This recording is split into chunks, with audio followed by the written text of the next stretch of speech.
5 سال سے ایک ماں نے اپنی اولاد کو نہیں دیکھا، ان کا صبر جبر بن گیا ہے، ان کی سزا ختم کر دیں۔ گلگیر لہجے میں کہتی وہ ایک دم ان کے سینے سے لگ کر روتی تھی، جبکہ ضبط کی شدت سے میر بخت سلطان کی آنکھیں سرخ پڑنے لگی تھیں۔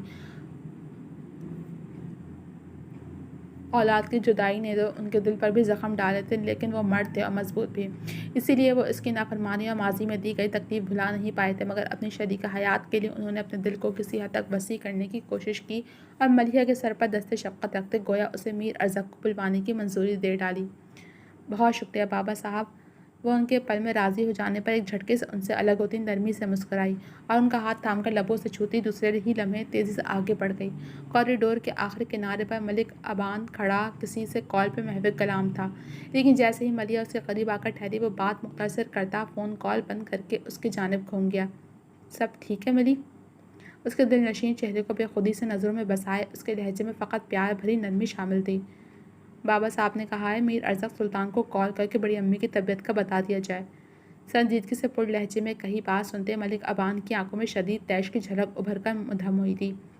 تم چاہتی ہو کہ وہ پاکستان واپس آئے اور دن رات تمہاری نظروں کے سامنے رہے؟ اس کا سرد انداز مگر لہجہ نرم تھا۔ ملیحہ اچھے سے جانتی تھی کہ وہ کیا کہنا چاہ رہا ہے، جب بھی وہ اس کے تنے نقوش دیکھ نرمی سے مسکرائی۔ اس کی شفاف مسکراہٹ کا سحر ایسا تھا کہ وہ سامنے والے کو اپنا اسیر کر لیتی تھی۔ پھر ملک ابان تو نہ صرف اس سے محبت کا دعویدار تھا بلکہ اس کا منگیتر بھی تھا۔ 2 سال ہو چکے تھے ان کی منگنی کا اور کچھ دن بعد ان کی شادی تھی۔ اسی شادی کے تیاریوں کے دوران ہی سربت سلطان کی طبیعت اچانک ہی بگڑی تھی۔ ان کے دل پر دباؤ حد سے زیادہ بڑھ گیا تھا اور ان کا بی پی بھی شوٹ کر گیا تھا۔ وہ تو شکر ہوا کہ وہ لوگ انہیں بروقت ہسپتال لے آئے تھے اور ہارٹ اٹیک کا خطرہ ٹل گیا، لیکن ابھی بھی ان کے دل کی حالت ٹھیک نہیں تھی۔ بی پی بھی کچھ حد تک کنٹرول ہوا تھا لیکن نارمل نہیں ہو سکا تھا۔ ایسے میں سارے ہی گھر والے حد سے زیادہ پریشان تھے۔ مجھے شخص کے ہونے یا نہ ہونے سے فرق نہیں پڑتا ابان، لیکن بڑی ماں کو فرق پڑتا ہے۔ اس کا حلیم انداز گفتگو اور مقابل کو زیر کرتی نرم مسکراہٹ نے ملک ابان کے دل و دماغ پر بھی اچھا اثر ڈالا تھا۔ وہ جو کچھ دیر پہلے تک شدید آگ کی لپیٹ میں تھا، اس وقت گویا رم جھم پھوار میں بھیگ رہا تھا۔ واقعی ملیحہ کو اس کے ہونے یا نہ ہونے سے فرق نہیں پڑتا تھا، پھر اسے کیا ضرورت تھی اپنا دل جلانے کی؟ ملیحہ صرف اس کی تھی اور بہت جلد وہ اس کی زندگی میں شامل ہونے جا رہی تھی، تو اسے کیسی فکر تھی؟ جب بھی وہ ریلیکس ہوتا میر ارزق کو کال ملا گیا، لیکن کال ریسیو نہیں ہوئی تھی۔ اس نے خاموش نظر اپنے قریب کھڑی ملیحہ پر ڈالی جو اسے دوبارہ کال کرنے کا اشارہ دے رہی تھی۔ اس مرتبہ اس نے کال اسپیکر پر ڈال دی تھی۔ 2 بحث کے بعد کال ریسیو ہوئی اور ایک انجان آواز سنائی دی۔ میں میر ارزق کا پی اے حمید بات کر رہا ہوں۔ سر اس وقت میٹنگ میں جا رہے ہیں تو آپ اپنی معلومات مجھے دے دیں۔ شائستہ انداز گفتگو میں وہ تیز تیز بولتا عجلت میں لگ رہا تھا۔ انہیں بتا دیں کہ ان کی والدہ کی طبیعت ناساز ہے اور وہ ہاسپٹل میں ایڈمٹ ہیں۔ وہ اتنا ہی بول پایا تھا کہ اسے دوڑنے کی آواز سنائی دی تھی اور شاید اس شخص نے تیزی سے کچھ کہا بھی تھا کہ ایئر پیس سے پریشانی میں گھری گمبھیر آواز ابھری تو ایک پل کو ملیحہ کی پرسکون دھڑکنوں میں ہلچل سی مچی تھی، مگر بس ایک پل کی بے اختیاری کے بعد وہ سنبھل گئی تھی۔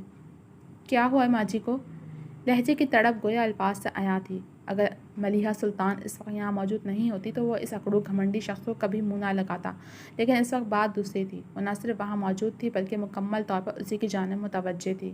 اس کی بڑی بڑی قاتل نگاہوں کا مرکز ایک اسی کی ذات تھی، جس وجہ سے اس کے دل کا موسم اچھا تھا۔ میں ملک ابان بات کر رہا ہوں، بڑی ممانی ہاسپٹل میں ایڈمٹ ہیں، تم بس پہلی فلائٹ لے کر یہاں پہنچ جاؤ۔ اس کے سنجیدگی سے کہنے پر اس نے منہ دور کرتے شاید اپنے پی اے سے کوئی بات کی تھی۔ تم مجھے ہاسپٹل کی لوکیشن سینڈ کرو، میں بس پہنچتا ہوں۔ وہ شاید عجلت میں تیز تیز چل رہا تھا۔ تم پاکستان میں ہو؟ اچانک یہ سوال کرتے اس نے ایک نظر ملیحہ کے سپاٹ چہرے کو دیکھا اور مطمئن ہو گیا۔ میں آج صبح پاکستان پہنچا ہوں۔ وہ فقط اتنا ہی بولتا اگلے منٹ کال منقطع کر گیا تو ملک ابان بھی اس سے جھٹکتا اسے ہاسپٹل کی لوکیشن سینڈ کرنے لگا۔ تم گھر چل کر کچھ دیر آرام کر لو، صبح سے یہیں پر بیٹھی ہو، تھک گئی ہوگی۔ فون پین کی جیب میں ٹھوستا وہ اب اس کی فکر میں گھلاتا۔ جب تک بڑی ماں کو ہوش نہیں آتا میں کہیں نہیں جانے والی۔ اس کے قطعی لہجے کے انکار پر وہ فقط اسے دیکھ کر رہ گیا جو اب واپس پلٹتی بابا صاحب کی جانب بڑھ رہی تھی۔ وہ نہیں چاہتا تھا کہ میر ارزق اور اس کا سامنا ہو، لیکن فی الحال وہ کچھ نہیں کر سکتا تھا۔ وہ اگر یہاں رکتا تو لازمی ان کا آمنا سامنا ہوتا، لیکن ملک ابان کو یقین تھا کہ وہ اکڑو شخص 1-2 دن کے علاوہ سلطان مینشن میں نہیں رکنے والا تھا۔ وہ ایک انا پرست منتقم المزاج رکھنے والا انسان تھا۔ یقیناً وہ اپنے چہرے پر پڑنے والا تھپڑ نہیں بھولا تھا، جبھی تو اس نے 5 سال کے عرصے میں کبھی کسی گھر والے سے رابطہ نہیں رکھا۔ حالانکہ اس کے متعلق ملکہ بانو کو خبریں ملتی رہتی تھیں، لیکن وہ ان پر توجہ نہیں دیتا تھا۔ ویسے بھی وہ اسے ملیحہ کی وجہ سے سخت ناپسند کرتا تھا۔ فی الحال سب باتوں کو ذہن سے جھٹکتے وہ خود بھی اس جانب بڑھ گیا جہاں ملیحہ اپنی ماں اور بابا صاحب کے درمیان میں بیٹھی تھی۔ اس نے ایک ہاتھ سے اپنی ماں کا بازو پکڑ رکھا تھا، جبکہ اپنا سر اس نے بابا صاحب کے بازو سے ٹکا رکھا تھا۔ کائی کلر کے کوٹ پینٹ پر انر وائٹ گول گلے کی شرٹ پہنے اپنی شاندار شخصیت کے ساتھ جب اس نے ہاسپٹل کے انٹرنس پر قدم رکھا تو جیسے کوئی مسحور کن خوشبو کا ریلا اس کے ساتھ امڈ آیا تھا۔ وہ پریشان حال سا تیز تیز قدم اٹھائے آگے کی جانب چل رہا تھا، جبکہ وہاں موجود افراد کی نظریں گویا اس کے وجیز سراپے سے لپٹی جا رہی تھیں۔ اس کا پی اے اس کے پیچھے پیچھے تقریباً دوڑ سا رہا تھا۔ قدموں کی بھاری دھمک اور سحر طاری کرتی مسحور کن خوشبو نے اس شخص کی آمد کا پتہ دے دیا تھا۔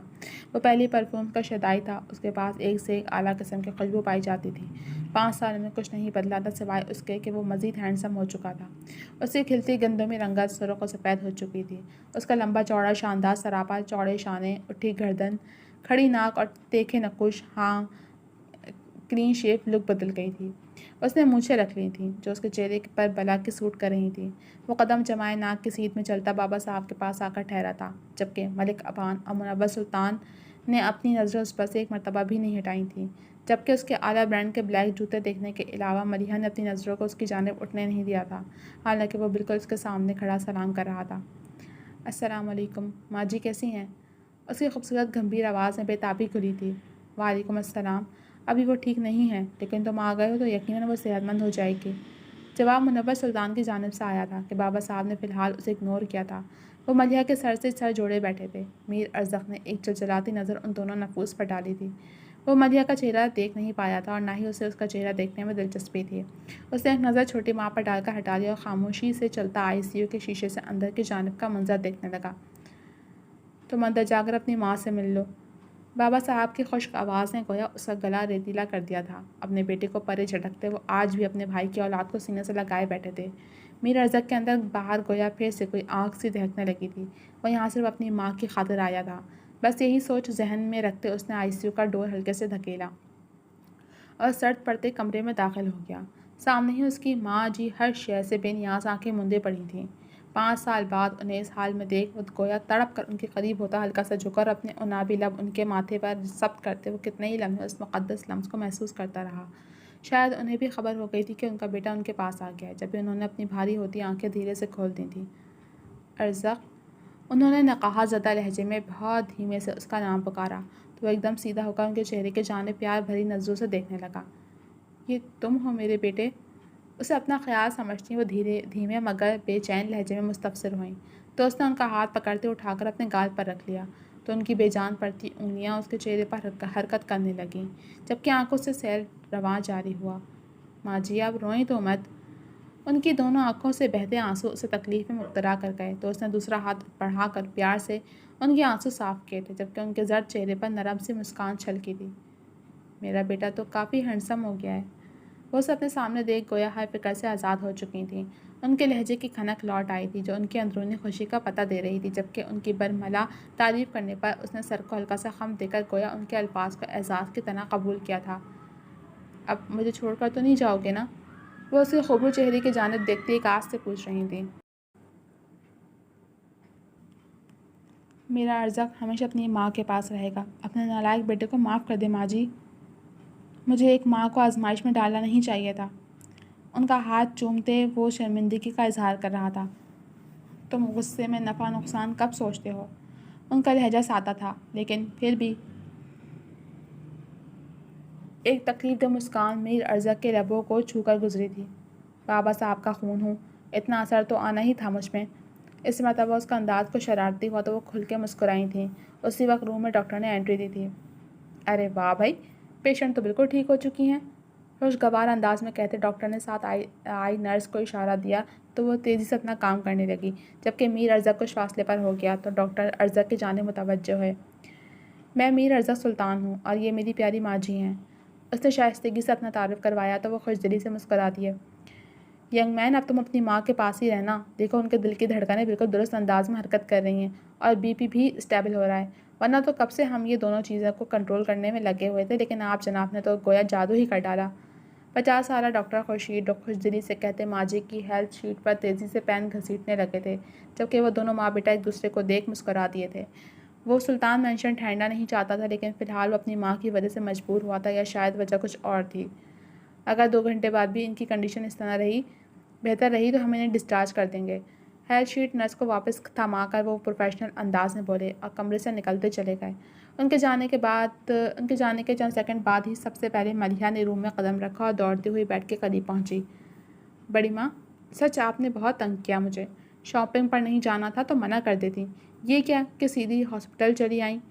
لاڈ بھرا انداز اور ٹھنڈے میٹھے جھرنے جیسی نرم پر اثر آواز میر ارزق کی سماعت کی نظر ہوئی تو اس نے ہلکا سا رخ موڑ کر اس حسن کے مومی مجسمے کو بغور دیکھا تھا، جو سانس لیتا گویا کسی بھی روح کی سانسیں سینے میں اٹکا سکتا تھا۔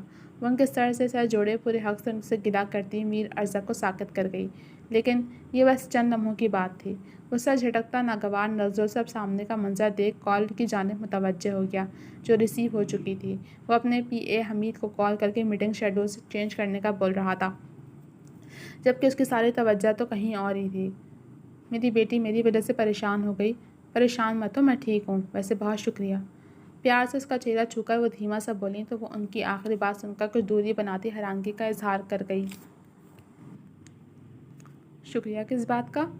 وہ پوچھ ہی رہی تھی کہ نرس وہاں چلی آئی تاکہ ان کی ڈرپ نکال سکے، جو تقریباً ختم ہو چکی تھی۔ جبکہ ملیحہ کے سوال پر انہوں نے اپنے بیٹے کی جانب اشارہ دیا تو وہ اس شکریہ کا مطلب سمجھتی گہری سانس بھر کر چھوڑ گئی۔ سرور سلطان کو پتہ تھا کہ میر ارزق کو بلانے کے لیے بس ایک ہی انسان کہہ سکتا ہے، اور وہ انسان ملیحہ سلطان کے سوا کوئی نہیں ہو سکتا تھا۔ بابا صاحب اس کی بات ٹال ہی نہیں سکتے تھے۔ وہ یہ بھی جانتی تھیں کہ ان کے بیٹے نے اس خوبصورت دل کی مالک لڑکی کا بہت دل دکھایا تھا، لیکن وہ اپنے دل کا کیا کرتی؟ وہ ایک ماں تھی اور ماں اپنے سبھی بچوں سے محبت کرتی ہے۔ انہیں بھی اپنے سبھی بچوں سے محبت تھی۔ خوش رہو، دل کی ہر مراد پوری ہو، اس نے دل سے دعا دیتی وہ پرشفیق انداز سے مسکرائیں تھی، جبکہ میر ارزق کے قریب آنے پر ملیحہ خاموشی سے ان کے قریب سے کیا کمرے سے ہی نکل گئی تھی۔ دوسری طرف میر ارزق کو خود کا یوں اگنور ہونا ایک آنکھ نہیں بھایا تھا، جبکہ اس نے شعلہ اگلتی آنکھوں سے اسے تب تک گھور کر دیکھا تھا جب تک وہ نظروں سے اوجھل نہیں ہو گئی تھی۔ مجھے بابا کے پاس جانا ہے۔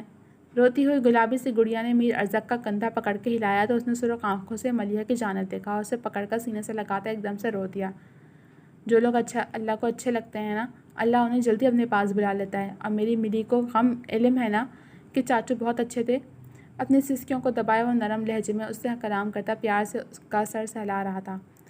میرے بابا بہت اچھے تھے، کبھی مجھے ڈانٹتے نہیں تھے، سب سے پیار کرتے تھے، اور سب سے زیادہ تو تب مجھ سے پیار کرتے تھے۔ وہ اس سے الگ ہوتی پرجوش سی تیز تیز بول رہی تھی۔ بس اسی لیے تو اللہ نے انہیں اپنے پاس بلا لیا۔ تم بس اب ان کے لیے دعا کرو، اگر تم روگی تو چھوٹی ماں کو تو دکھ ہوگا ہی، ساتھ چاچو بھی رو دیں گے۔ دونوں ہاتھوں میں اس کا چہرہ تھامے اس نے انگوٹھے سے اس کا گال سہلایا تو وہ اپنی سحر زدہ آنکھوں سے اسے دیکھنے لگی۔ میں اب کبھی نہیں روں گی، لیکن اب میرا خیال کون رکھے گا؟ وہ جھٹ اس کی بات مان کر راضی ہوتی، دوسرے ہی لمحے پریشان ہو کر سوال کرتی میر ارزق کو اتنی کیوٹ لگی کہ اس نے آگے جھک کر اس کے دونوں گلابی گال لبوں سے چھو لیے۔ میں ہوں نا اپنی ملی کا خیال رکھنے کے لیے، میری ملی آج سے میری ذمہ داری ہے۔ اپنی جیب سے رومال نکال کر وہ نرمی سے اس کا چہرہ صاف کرتا ملیحہ کو گود میں اٹھائے گھر کے اندر کی جانب بڑھ گیا۔ اس کے چاچو کو گیا دوسرا دن تھا۔ ایک ٹریفک حادثے میں ان کی جان چلی گئی تھی۔ کل ان کی تدفین ہو چکی تھی، لیکن گھر میں سوگ کا سماں ایسا تھا کہ ان کا انتقال ابھی ابھی ہوا ہو۔ جوان موت پر سبھی غم سے چور تھے، کسی کو ہوش نہیں تھا، خاص کر منبہ سلطان تو مسلسل بے ہوش ہی تھیں۔ اپنے شوہر کے جانے کا انہیں صدمہ لگا تھا، یوں کہ انہیں اپنی دونوں بچیوں تک کا ہوش نہیں تھا۔ ایسے میں بچیوں کو ان کی جیٹھانی سرور سلطان ہی سنبھال رہی تھیں۔ بے جی الگ اپنے جوان بیٹے کی اچانک موت پر نڈھال تھیں۔ منبہ سلطان ان کی بہن کی آخری نشانی تھیں، جسے وہ بہت پیار سے اپنے بیٹے کے لیے بیاہ کر لائی تھیں۔ ان کی شادی کو فقط 9 سال کا عرصہ گزرا تھا اور منبہ سلطان 2 بچیوں کے ساتھ اکیلی رہ گئی تھیں۔ ان کے ماں باپ تو پہلے ہی گزر گئے تھے، نہ کوئی آگے تھا نہ پیچھے۔ ایسے میں ان کی خالہ کا گھر ہی ان کے لیے آخری پناہ گاہ تھا۔ منبہ سلطان کی عدت ختم ہوئی تھی، لیکن اس کا گمسم انداز جوں کا توں قائم تھا۔ وہ بیٹھے بیٹھے خیالوں میں کھو جاتی یا پھر کوئی کام کرتے وقت اچانک وہ کام ہی بھول جاتی تھی۔ ایک مرتبہ تو وہ اپنی بیٹی کو نہلانے لے کر گئیں اور اسے ٹب میں چھوڑ آئیں۔ وہ تو شکر ہوا کہ ان کی جٹھانیں بروقت وہاں پہنچ گئی تھیں۔ وقت مزید آگے بڑھا اور وہ کچھ سنبھلنے لگیں۔ ان کی چھوٹی نند بھی اکثر ان کے گھر چکر لگاتی رہتی تھیں۔ بڑی نند تو دوسرے ملک میں رہتی تھیں، بس بھائی کی تدفین پر اپنے شوہر کے ساتھ آئی تھیں اور ایک ہفتہ گزار کر واپس لوٹ گئی تھیں، کیونکہ امریکہ میں وہ اپنے دونوں بیٹے چھوڑ کر آئی تھیں۔ وجہ بچوں کے ایگزامز چل رہے تھے۔ ان کی چھوٹی نند البتہ اسی شہر میں آدھے گھنٹے کی مسافت پر رہتی تھیں۔ ان کے شوہر کی عادت کچھ عیاش قسم کی تھی۔ وہ اکثر منور سلطان سے بات کرنے کی کوشش کرتے تھے، لیکن وہ انہیں منہ نہیں لگاتی تھیں۔ شاید ان کی حس نے انہیں ہوشیار کر دیا تھا۔ دوسری طرف وہ اس کی خوبصورتی سے گھائل کسی موقع کی تلاش میں تھا اور انہیں وہ موقع جلد ہی مل گیا تھا۔